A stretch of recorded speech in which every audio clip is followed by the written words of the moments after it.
really excited for what I'm going to share. It's really good news, the kind that will help you take your life and your work to a whole new level if you're willing to stop playing small and start playing full out. But before we get to the great news, is it okay if we get honest about what's really happening right now? Look, we're in a time of massive disruption. I don't think I have to tell you that. AI, economic uncertainty, identity crises, old paths collapsing. And when the world feels this unstable, almost everybody does the same thing. They look outside themselves for authority. More strategies, more fixing, more effort, trying to make change happen faster. I get it. The instinct feels responsible and logical, but it's actually fear, wearing a productivity mask or a hustle mask, right? If you took the life alignment test, your results aren't saying something's wrong with you. They're showing you that something is out of alignment. But in moments like this, misalignment can feel dangerous. So we try to force transformation. We chase better habits, more healing, new identities, and external permission. I'm not here to give you my blueprint. I'm here to give it back to you, to help you discover your own, to help you reclaim your power and your agency, right? Not seek other people's advice and blueprints and give your power and your voice away, all in the name of being ready for whatever's going to happen. Look, here's the thing that most people miss. Most efforts to improve ourselves are actually resistance to who we really are. And I learned that the hard way. For years, I was doing everything right. Purpose, growth, discipline, healing, hustle. Sound familiar? I was trying to make my life happen, and it nearly killed me twice. The second time was a near death or near drowning, really like true edge of my life moment. And when effort could no longer save me, in that moment of realizing I didn't think I was gonna make it out alive, in my final breath, I had a flash of insight, and I realized something crystal clear. I wasn't failing because I wasn't trying hard enough. I was suffering because I was trying to become something that I already was. And all of my efforts had pulled me out of alignment with my true design. I was literally fighting against myself. There was a war within me. And this is the core distinction. The false self, this is what I saw in really what I thought was my last breath. The false self is manufactured. It's a collection of societal conditioning and peer pressure and parental fantasies, but the real self is already perfect. It's already whole and complete. You can't improve upon it. And you don't need to fix it. You just need to come into alignment with it and create the right conditions for its emergence. And so the false self asks, who do I need to be safe, to be successful, to be worthy? But the real self asks, what am I designed to become if I just get out of my own way, if I stop interfering? And your life alignment test doesn't tell you what to fix. It reveals where you're forcing, where you're performing, where you're compensating. And that's where the law of emergence begins. Just imagine an acorn. It doesn't struggle to be an oak. It doesn't prove its worth or improve itself into an oak, and it's not an inadequate acorn. It doesn't compare itself to other trees, right?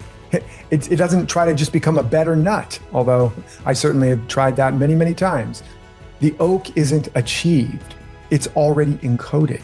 The acorn's job isn't effort, it's alignment with what it really is and with the conditions in which it's surrounded.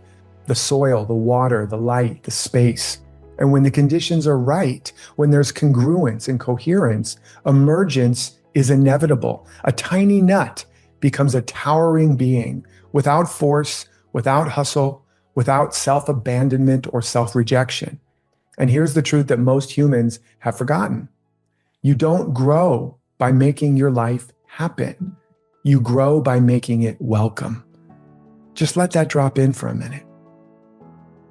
Your favorite music is already playing right now, but you can't hear it until you tune in to the frequency where it's already playing. And when you do, that station becomes manifest. In other words, you have a manifestation. So just let's take a moment and do an exercise to touch this seed pattern within you. Let's make it real right now.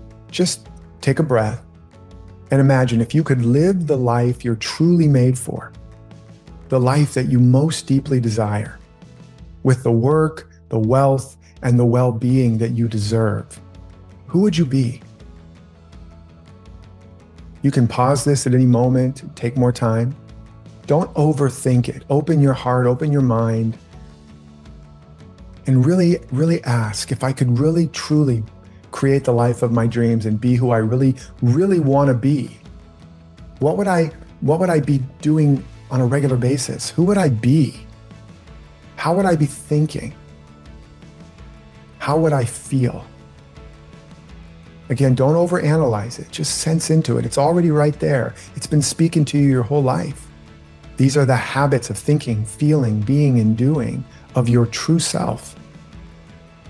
Now, if you've taken the moment to really ask that, to really sense into that, not who do you think you would have to be, what you should do, what you should think. No, that's the conditioning. That's the false self. But if you could truly be what you desire, be, do, create, contribute, how would you think? How would you feel? What would you be doing? Who would you be? Now understand that that version of you that you may be tapping into right now, if only in a little bit, that version is not in the future. That version of you is right here inside of you right now. I'm telling you what I know. It's not a fantasy. It's not merely a projection. It is your acorn talking to you, your true seed pattern, your original source code. Let's take another beat here and choose one aspect of that future self. Maybe it's how you would feel, how you would show up, how you would relate to others or yourself. Like if you really were that future self, you would love and value and respect yourself, right? How would you treat yourself if you really loved, valued, and respected yourself? Today, tomorrow, at work, in your relationships. If you were this person that's now speaking to you, maybe just whispering, what is one thing you could do today from that place? One conversation, one action, one thing to stop doing, one place that you normally say yes to others and no to yourself, that you could flip that and say no to others and yes to yourself. Or where you are saying no to something you really want for whatever reason that you could now say yes to. Be specific. And now ask the same question about tomorrow. What could you do tomorrow or this week? Understand that this is how our natural emergence is meant to happen, not by waiting to become, but by embodying it, right? Whatever you're waiting for, you're the one weighing it down. And this is the ultimate weight loss program. Whatever's missing is what we're not giving, what we're not allowing to come out. As the poet Robert Browning said, we must open out a way from whence the imprisoned splendor may escape. You brought it all with you. And now it's time to open up and start letting it out. Even if just a little bit every day, the small wins are what lead to the big rewards. But when we're out of alignment with that, when we're trying to run somebody else's program, when we're just trying to go along to get along, survive, and I get it, but just know when you're living that way for whatever reason, waiting for the right conditions, waiting for the right feelings, waiting for permission, waiting to have the time, the money, the energy, the health, please know that you're blocking what's already in you and what's trying to come out. You're pulling yourself out of alignment with who and what you really are and what is your natural way of becoming, right? So it's time to lose this weight, all this extra weight. Let's call it the weight program, right? The W is when things change. The A is after I heal. The I is if I feel ready. And the T is then I'll live. Picking up what I'm putting down? Does this sound familiar? How often do you say, when this changes, then? No more, because there is no such thing as the right condition or the right moment. You are the right person, but you have to step into it. And I'm inviting you to do that today, because life is never holding anything back from us. We're the ones who hold life back from inside of us.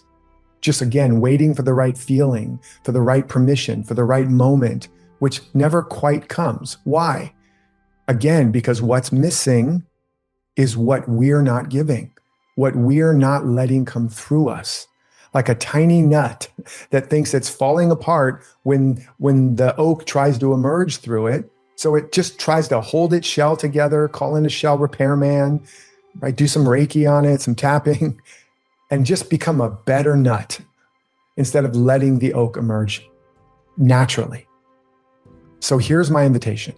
If you're ready to lose all that weight, comment below and share the life that you sense is trying to emerge in you. And one thing that you'll start doing today to stop making it happen and start making it welcome. Now, we're going to be doing a lot more together over the coming days. I'm going to be inviting you to get coached by me live, and I'm going to be sharing so much more about how to align your inner and outer life with who you truly are so that you can actually make your success inevitable. I guarantee it. But for now, let the emergence begin.